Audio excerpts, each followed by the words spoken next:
दोस्तों, कहा जाता है कि 20 मई 1498 को वास्को डी गामा ने भारत की खोज की थी। लेकिन हम जानते हैं कि भारत का इतिहास तो कई हजारों साल पुराना है। तो फिर वास्को डी गामा ने भारत को कैसे खोजा? क्या ये कहीं खोया हुआ था या यहाँ के लोगों को कोई जानता नहीं था? तो आइए आज हम इस वीडियो में ये जानने की कोशिश करेंगे कि आखिर वास्को डी गामा को भारत का खोजकर्ता क्यों माना जाता है, जिसके लिए इनको इतनी प्रसिद्धि भी मिली। और गोवा में तो एक जगह है जिसे वास्को डी गामा के नाम से भी जाना जाता है।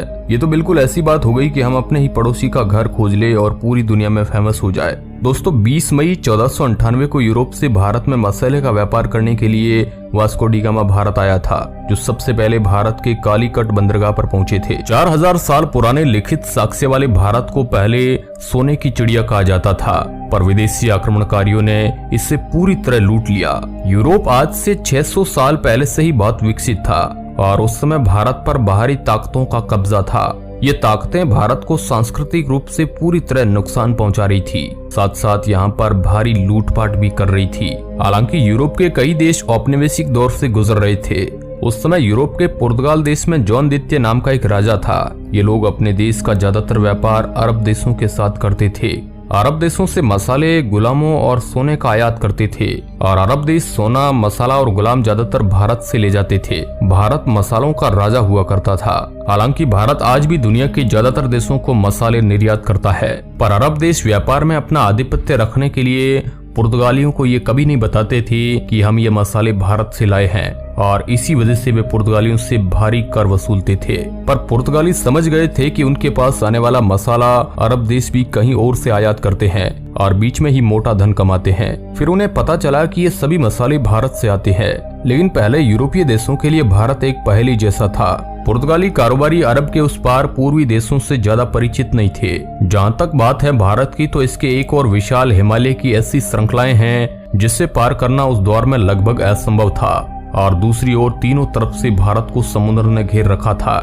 ऐसे में यूरोप वासियों के लिए भारत पहुंचने के 3 रास्ते थे। पहला रसिया पार करके चीन होते हुए बर्मा में पहुंचकर भारत में आना, जो कि अनुमान से भी कहीं ज्यादा लंबा और जोखिम भरा था। दूसरा रास्ता था अरब और ईरान को पार करके भारत पहुंचना, लेकिन इस रास्ते से अरब के लोग आने जाने में इस्तेमाल करते थे और वो किसी और को यहाँ से आने नहीं देते थे। और तीसरा समुद्री मार्ग था, जिसे केवल और केवल समंदर स्वयं ही पार कर सकता था। लेकिन एक तरफ जहां स्थल मार्ग से यूरोप से भारत आने में बहुत से देशों की सीमाएं पार करनी होती थी, जिनमें अरब देश शामिल थे, उन्हें भारी सीमा कर देना पड़ता था, और कुछ राजा तो उन्हें अपनी सीमा पार करने की अनुमति भी नहीं देते थे।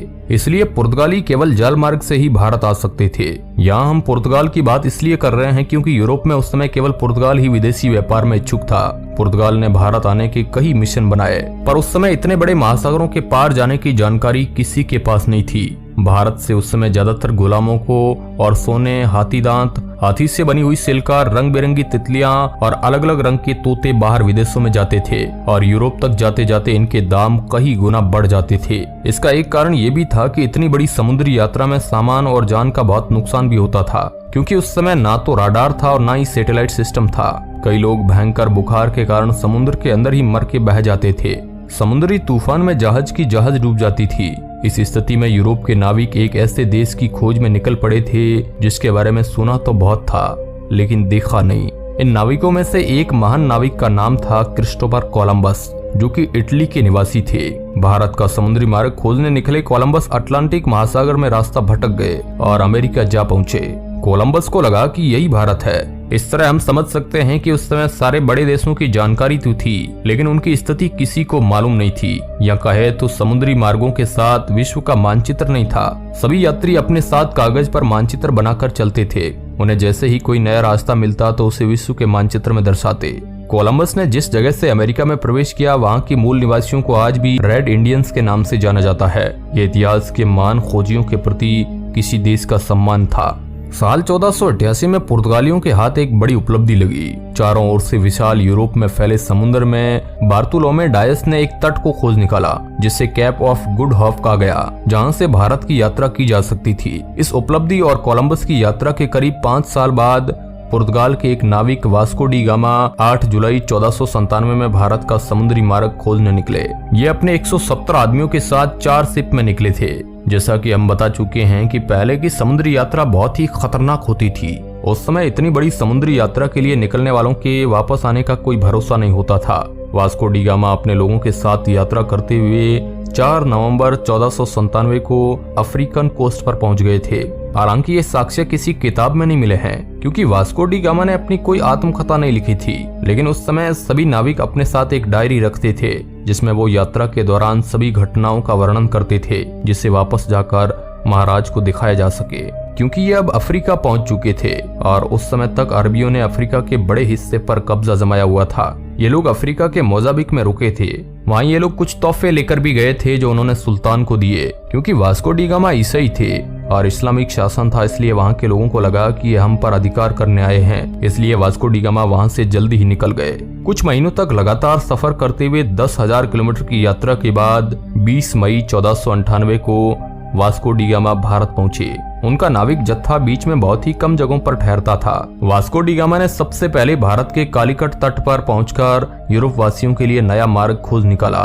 वहां उनका विदेशी यात्री के तौर पर स्वागत किया गया और बाद में उन्होंने राजा से कारोबार के लिए हामी भरवा ली। बाद में वहां यूरोपीय कारोबार बढ़ने लगा। यूरोपीय लोगों को ये समझ आ गया था कि अरब देशों का आधिपत्य कम करने के लिए उन्हें ज्यादा से ज्यादा ईसाई धर्म को बढ़ावा देना होगा। इसके लिए उन्होंने व्यापार के साथ साथ विकास के काम भी शुरू किए, जैसे अस्पताल बनाना, बच्चों के लिए स्कूल बनाना, जिससे लोगों का उन पर भरोसा हो जाए। कालीकट में 3 महीने तक ठहरने के बाद वास्को डी गामा वापस पुर्तगाल लौट गए और जब वो अपने देश पहुंचे तो उनके साथ केवल 50 ही साथी बचे थे।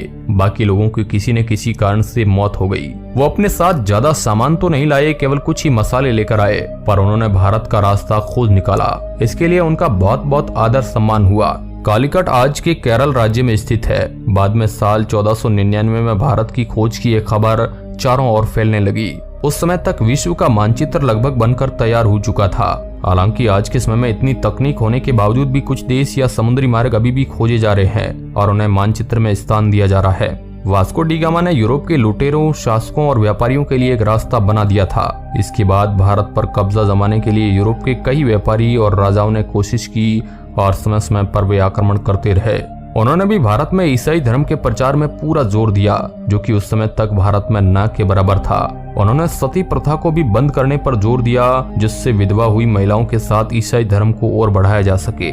इसलिए आज भी हम गोवा, केरल आदि में ईसाई धर्म को बहुतायत में देखते हैं। बाद में केरल राज्य के लोगों पर तो धर्म परिवर्तन का भी जोर दिया गया। इन्हीं पुर्तगालियों की वजह से ब्रिटिश लोग भी भारत आने लगे। कुछ इतिहासकारों का मानना है कि उस समय तक यूरोप से भारत का मार्ग नहीं खोजा हुआ होता तो ईस्ट इंडिया कंपनी भी भारत नहीं आती, जिसने 1615 ईस्वी में यह क्षेत्र ब्रिटिश अधिकार में ले लिया था। बाद में 1698 ईस्वी में यहाँ फ्रांसीसी बस्तियां बसी। फ्रांस और ब्रिटेन के बीच के युद्ध होते रहे और इस क्षेत्र की सतह बदलती रही। बात करें वास्को डी गामा की तो 1503 में वो पुर्तगाल लौट गए और 20 साल वहीं रहे। कहा जाता है कि बाद में उन्हें वो सम्मान नहीं मिला जो मिलना चाहिए इतना बड़ा काम करने के लिए। इसके बाद वो वापस भारत आए। उनकी तीसरी यात्रा के दौरान 24 मई 1524 को उनकी मौत हो गई। पुर्तगाल की राजधानी लिम्बस्टन में वास्को डी गामा के नाम का एक स्मारक है, जहाँ से उन्होंने भारत की यात्रा शुरू की थी। तो दोस्तों, ये थी वास्को डी गामा द्वारा भारत की खोज करने या दुनिया के सामने भारत को लाने की कहानी। अब इसके बारे में आप क्या सोचते हैं, कमेंट बॉक्स में हमें जरूर बताएं। धन्यवाद।